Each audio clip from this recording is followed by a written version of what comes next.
Ya, balik kali ini saya mencoba membimbing laporan magang ya, berjudul peran divisi sales dan operasi dalam pengelolaan insentif tour.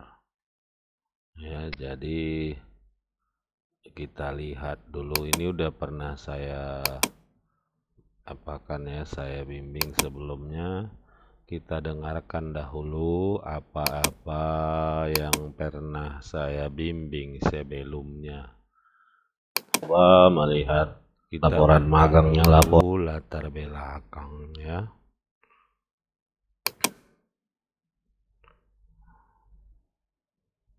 Nah,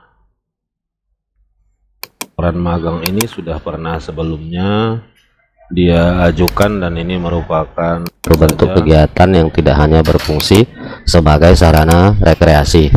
Oleh karena itu, perencana sebagai satu strategi perusahaan dalam meningkatkan motivasi, loyalitas, produktivitas karyawan.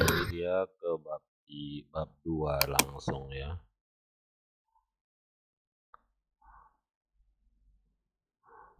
Maupun mitra kerja. Oleh karena itu, perencanaan dan pelaksanaan program perjalanan wisata insentif memerlukan pengelolaan yang profesional, sistematis, serta berorientasi pada kepuasan peserta dalam mencapai tujuan perusahaan. PT 6 Dunia Wisata merupakan salah satu perusahaan penyedia jasa perjalanan wisata yang berfokus pada penyelenggaraan berbagai. Oke ya, jadi di sini saya belum melihat ya, terlalu melompat dia, tapi nggak apa-apa lah. Di sini di paragraf pertama kamu menceritakan industri pariwisata secara umum, baru langsung ke PT 6 Dunia Wisata. Ya, PT 6 Dunia Wisata ini di mana posisinya? Harusnya setelah secara umum ambil dulu yang lebih besar. PT 6 Dunia Wisata ini misalnya di Ya, jadi kalau saya lihat dia yang menjelaskan mengenai tour dan travel ya, pasarnya seberapa besar apa dan sebagainya. Tapi ya nggak apa-apa lah, terlalu singkatnya, terlalu melompat. selama kesempatan sih secara langsung dinamika kerja, strategi Perjalanan insentif, coba kita lihat ya, kita lihat judulnya ya, divisi sales. Dan nah ini tadi ya, ini harusnya ya, mana yang benar penulisannya. Kalau tadi di latar belakang kamu menulis divisi sales dan operation, di judulnya divisi sales dan operasional. Jadi kalau saya lihat ya, kalau saya lihat sales bahasa Inggris, operation bahasa Inggris. Nah, kalau di judul kamu ini bahasa Inggris. Antara teori yang kamu pelajari di kampus tentang bidang tersebut dengan aplikasi kenyataan yang ada bisnis, khususnya di yang namanya selanjutnya, dia 1.2 tempat dan jadwalnya. Nah, ini dia tempat, ini jadwalnya kamu buat ya, oke. Nah, yang ketiga 1.3, pelaksanaan magang sesuai dengan topik atau bidang yang dijadikan sebagai laporan. Nah, ini tidak ada ya, tidak perlu kamu menceritakan Dudika apa, ini tidak ada. Ini pun juga tidak seperti ini. Jadi kamu ini kalau seperti ini yang model lama ya, ini tidak seperti ini, disiplin dan tidak, ini masih model membuat laporan yang ya. Jadi di sini saya lihat tujuannya sudah fokus ya, tidak lagi membahas yang lain-lain. Cuma di sini kenapa berubah ya, ini kamu perbaiki. Pertama di sini saya lihat ya, ini 1.3 tujuan ya kan, tiba-tiba di bawahnya dia menjadi 1.2. Nah, ini kesalahan ketik ya. Nah, jadi ini sudah semua mengenai itu ya, saya anggap bab satunya sudah diperbaiki. Sekarang kita lihat ke bab yang 2. Ini tak ya, operasional, sales dan operasional ya. Dan kedua titik 3 itu pembahasan. Nah, kedua titik 4 itu hambatan. Nah, yang pasti kamu harus tahu dalam menulis misinya udah ada.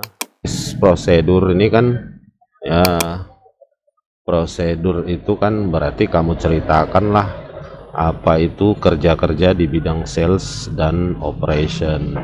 apa saja ya. Nah, kamu ceritakan satu persatu. Ini sudah ada di gerakannya, 2 deskripsi pekerjaan. Oke. Nah, ini udah ada, dia mendeskripsikan lengkap sekali ya bersama foto-fotonya, bagus. 2.3 itu ya ya harusnya ini saya yang salah di sini ya. Topik bidang diamati, jadi kamu divisi sales and operation. Nah, pembahasan di sini udah ya, udah bagus ya. Oke ya, baru kita lihat lagi.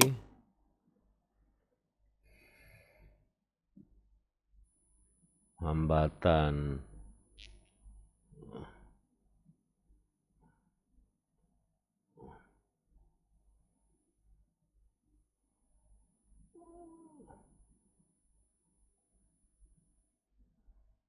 Ini agak kenapa masih seperti ini ya, karena yang saya menurut panduan ya. Nah, kita lihat. Nah, ini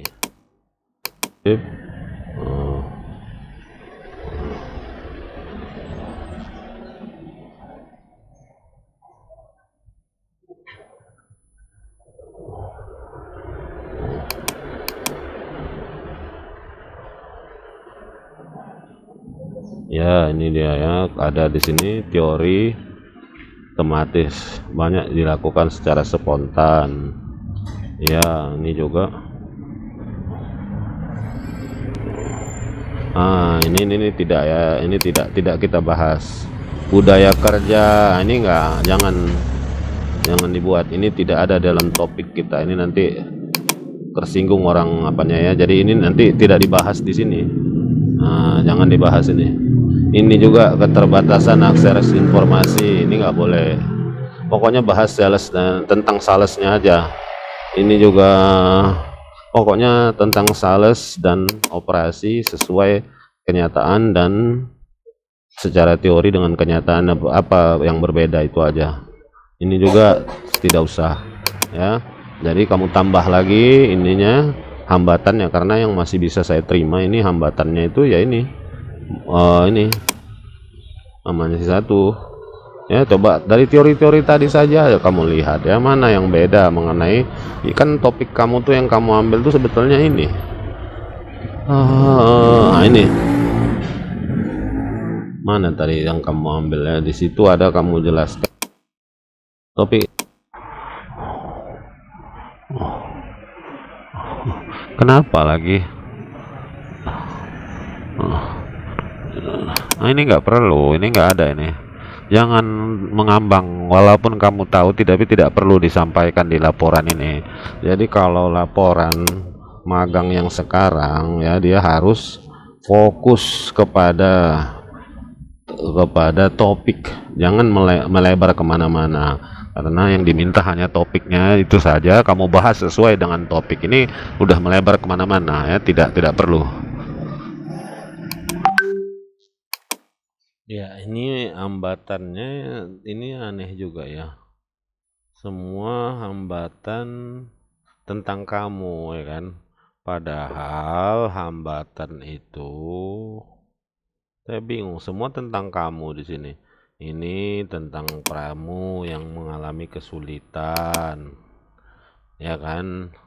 Ini kamu juga, yang ini juga tentang kamu, yang ini juga tentang kamu, padahal yang kita minta itu hambatan adalah perbedaan antara teori yang ada dengan aplikasi di perusahaan. Jadi bukan tentang kita yang ditanya di sini. Kalau tentang kita itu hal biasa, jadi kita nggak paham ya kita apakan, bukan kita ceritakan di sini ya. Jadi harusnya apa yang hambatannya, yaitu perbedaan. Terus ceritakan saja bahwa di sini defisit salesnya begini, bukan hambatan kita. Hambatannya ya di situ. Yang fokus saja mengenai apa yang beda. Jadi bahkan kamu kalau saya lihat di sini ada kamu katakan agak aneh juga bagi saya gitu. Bahwa hambatan yang ada, kamu bilang di sini. Hambatan ini tidak sepenuhnya dapat diselesaikan pendekatan teoris karena berkaitan dengan dinamika kerja. Ini dinamika kerja budaya perusahaan, itu bukan urusan kita. Kamu harus paham bahwa kita itu adalah tamu atau pendatang di perusahaan itu. Nah, ya kan, bukan kita bekerja di situ, tidak urusan kita. Ya, dan bukan urusan kita juga menceritakan apa yang kita hanya magang itu hanya melihat aplikasi teori yang dipelajari di kampus dengan yang di perusahaan itu saja, nggak usah yang aneh-aneh. Budaya perusahaan, kebiasaan internal itu bukan urusan kita. Makanya kita harus punya satu namanya topik. Hanya itu saja yang dibahas, yang lain nggak usah. Jadi kita sebagai tamu, kita masuk ke rumah orang harus kita hargai apapun keadaan di situ, dan kita juga tidak perlu menceritakan bagaimana keadaan di situ. Kamu juga kalau kamu punya rumah, ada tamu datang ke rumah kamu, dia duduk di rumah kamu berhari-hari, kemudian diceritakannya semua apa, kan nggak bagus. Ya, yang kita harapkan itu hanya topiknya saja gitu, dan bukan tentang diri kita di sini, bukan diri kita. Magang itu ya memang kita di situ belajar melihat teori dengan kenyataan. Ya kamu perbaiki dulu lah, saya kurang setuju dengan yang begini. Terima kasih. Ya, di simpulan kita yang namanya simpulan ini harus kita buat namanya simple, sederhana. Jadi kamu buatnya juga sederhana saja. Buat poin-poinnya saja ya. Poin-poinnya yang berbentuk 1 titik-titik apa itu, 2 titik-titik apa, sebutkan itu saja yang penting namanya simpulan. Nah, saran, kalau dia saran ini ialah yang kita ambil dari ya, saran itu berasal dari hambatan. Hambatan itu perbedaan atau masalah-masalah yang tidak kesesuaian antara teori dan praktek. Itu saja. Ya, ceritakan. Ya, ini juga ya, masa kamu yang mengatakan bahwa sinergi, ini kamu bilang sinergi antara, enggak, bukan urusan kamu di situ ya. Kamu hanya membahas informasi, enggak ya, bahas saja yang topik kamu ya. Oke, itu saja, terima kasih.